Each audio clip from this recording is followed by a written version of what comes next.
What's up, everybody? Kev here. Welcome to this new docu-series, Chasing Perfect. As so many of you may know, we are in the process of building the future home of RTS Barbell, and it is so important to me that we do the best we can at documenting that process along the way and sharing it. So I put together this idea for this series on our YouTube. Where we're documenting every step along the way. But while that is getting going, hopefully this week the excavators come and start moving dirt. I wanted to kind of go back to the beginning and talk about the beginning origins of RTS Barbell, and so many of the motivations and the real purpose and why and drive behind why I'm pushing so hard to do everything the best that we can. You may notice here that I'm in a much different environment than most of the videos, podcasts, and such that I usually post. I am actually coming to you from the Iron Mecca.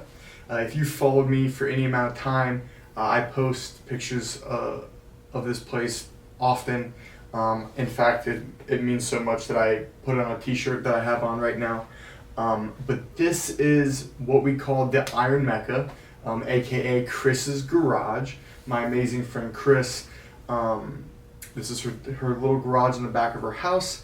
And this is where I got started in what it would have been 2015, and was my first space, on my own. So I'd been in many gyms, and I'd been in high school and college, different weight rooms and all that stuff for the years prior. But this space here, this little 100 square foot space or so, was my first opportunity to have my own space. Chris was so gracious in allowing Madison and I to set up shop here and to really kind of make it our own. And we were here for probably about 2 years, and this is where I really got to formulate and take hold of the ideas and the dreams and the visions I had for really what the future could hold for an amazing gym in Cincinnati. And back then when we were in this space, times were much different for me. I had dropped out of school not long before, and out of college. And I was working full-time doing electric, and they were very humble beginnings, and I didn't have very much money, and I didn't have very many resources, and I just had a dream and this vision and really just this deep hunger to prove to myself that this picture that was in my head could be real, and and to share that with people. And I just wanted so badly to be able to have a place that connected with people and could be a home for people and help people feel the way I felt when I lifted weights, and to do so in an environment that was welcoming and happy and kind and clean and organized and all these things, and to certainly have access to equipment that especially in this space here, we just were never going to be able to have access to. And I just wanted to push it to the very top of what's possible. And all these years ago, it would have been, it was impossible to know exactly how things were going to play out. But in my heart, I knew that if I made the right, honest decisions, and I worked just obnoxiously, obsessively hard, and I invested everything I had, money, time, energy, sanity, whatever it took, and always operated with kindness and operated with this idea that we were never going to cut a corner, that it was possible. And it was in this space that all those ideas really started to kind of evolve for me. It would be about 2 years before we left this space, and I was able to rent our first commercial space, if you will, that was 600 square feet. This is probably about 100. But this is where it all started for us. This is what this space here gets credit for where really what would become the future RTS was born. And I mean, this is just like, to me, this is like holy ground. Like this is everything. And if you can't tell, unbelievably modest. It's not insulated. When it was cold, it was incredibly cold. When it's hot, it's incredibly hot. Like I said, I grew up doing electric. My dad's an electrician, so one of the things I actually did is I added a couple lights and a plug for our radio when we moved in here. But this is exactly how it was. I'm not sure what all can be seen, but there's a wheelbarrow hanging on the wall here with pipes in it. That's been like that pretty much the entire time, except for when she uses it. There's even little wooden holders still here. It's funny, there's a holder here that I had made. She's got a weed whacker hanging in it, but that is actually where I hung the Rogue multi-grip bar that I'd had. I'd gotten 2 bars when I was in high school because the gym I was at then didn't have really anything besides a normal barbell. So I invested the little bit of money that I would make in high school into a Rogue multi-grip bar and then an Elite RTS safety squat bar, which is super cool because we're still using that today. And so when I look around here, I can kind of see there's a chain hanging above here that we would hang a punching bag, and we had a pull-up bar. It was just the black iron pipe that I mounted up there. It was incredibly bare bones. We had for probably the first year, we didn't have an actual barbell, because I never needed one in the past gyms, but I had a safety squat bar and a multi-grip bar. And I think, and then at that point, I was really into strongman, so I had invested in a log with like whatever little bit of money I had. I think I'd still gotten that while I was in high school. So pretty much everything I had, with the exception of the Atlas stones, that the Atlas stone platform actually sat right here, and you probably can't see, but the floor that I'm sitting on, part of it is much newer than the rest, and that is because we broke the floor. Even though I had many layers of plywood and horse stall mats, the vibrations of bringing the Atlas stones down broke the floor. And so a friend of ours who did concrete helped me. We cut it all out, jackhammered it out, dug it deeper, made it real thick, reinforced with rebar, and fixed it. But it's really neat to sit here and see, like, this is exactly where, the Atlas stone platform was here. Probably for the first year and a half, we couldn't afford an actual squat rack. So it's actually in this picture on my shirt, but I had 4x4s and 5-gallon buckets with concrete that I'd gotten off of a job site with my dad. We were working on, somebody was throwing this stuff away. And that was how we squatted. And over like 200 pounds, they would tip over, so Madison would have to hold them. And it took me a long time to save up for a really nice, the first Rogue Ohio Power Bar that I got.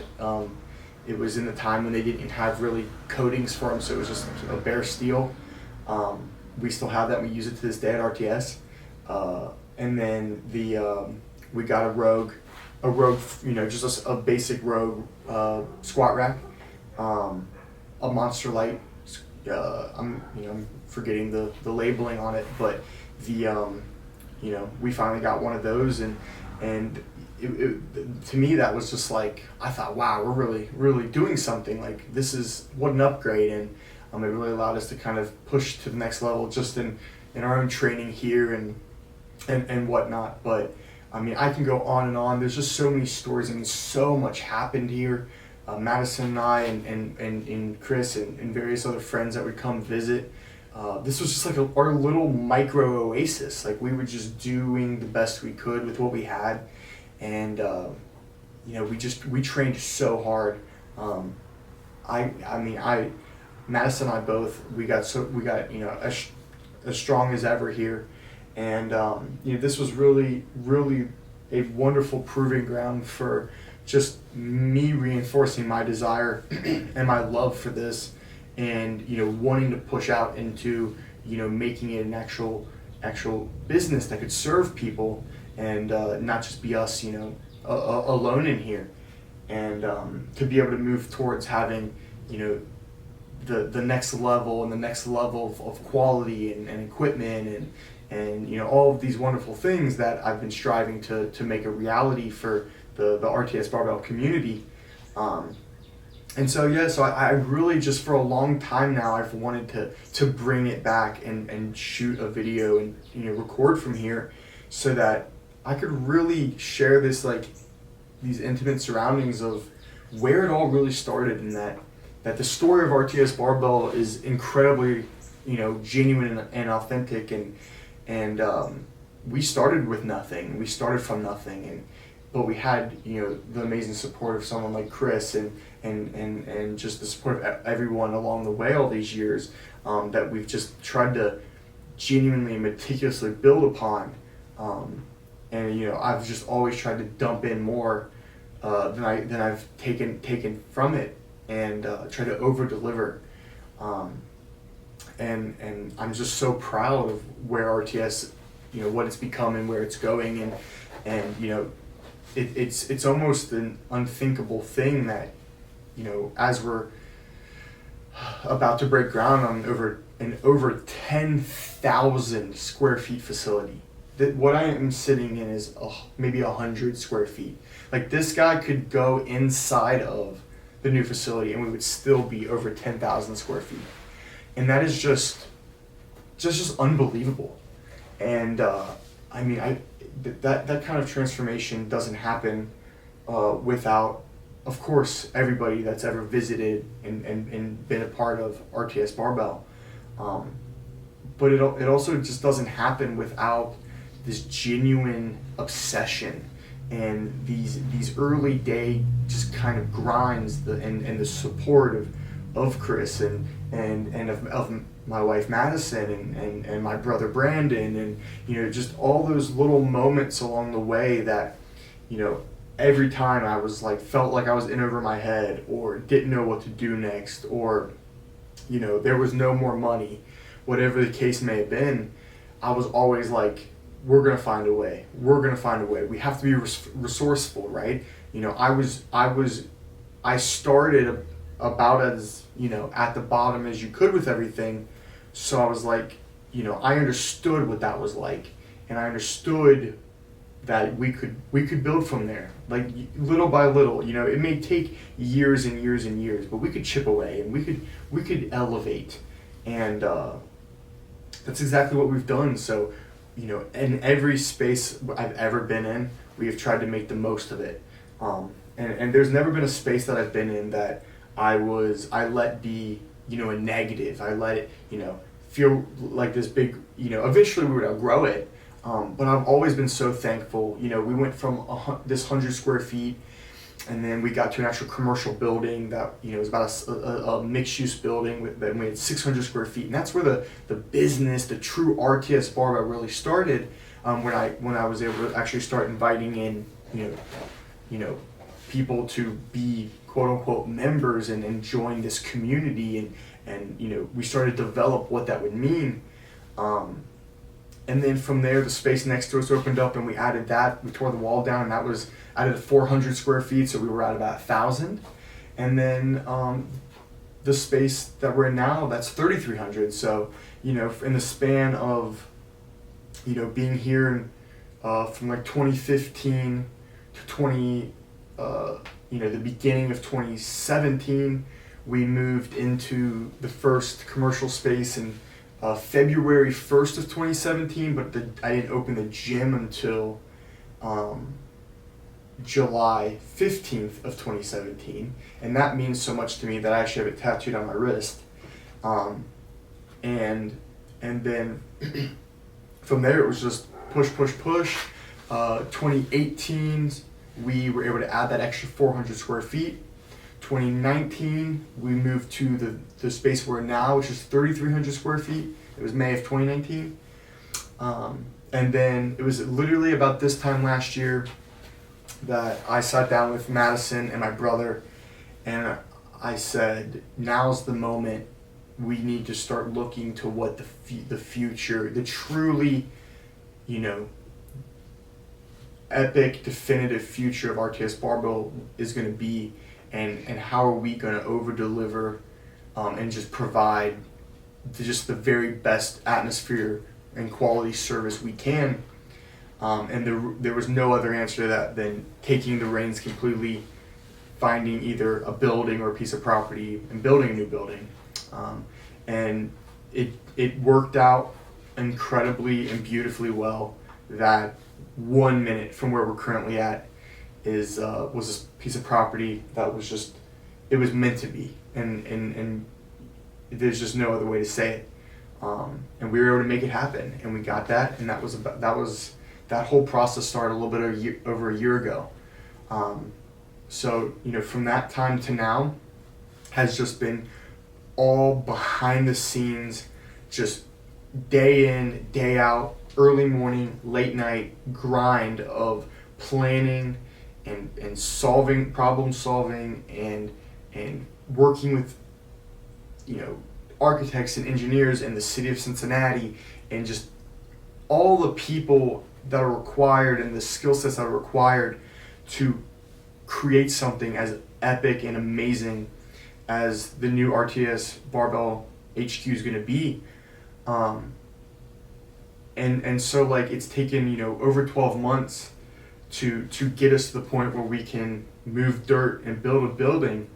And I'm just so thankful. I'm very reflective. I think about these days every day.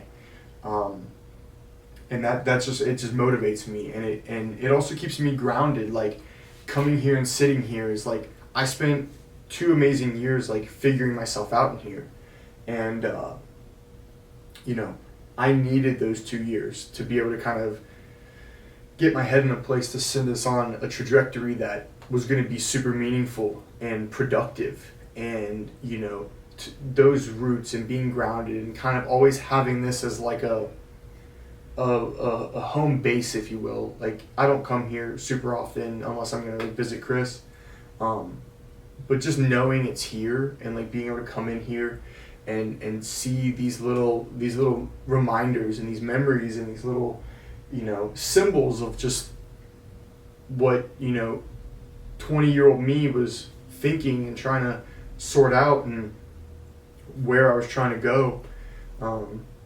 is amazing. So if I could, I'd pick this place up and move it one day if we had to.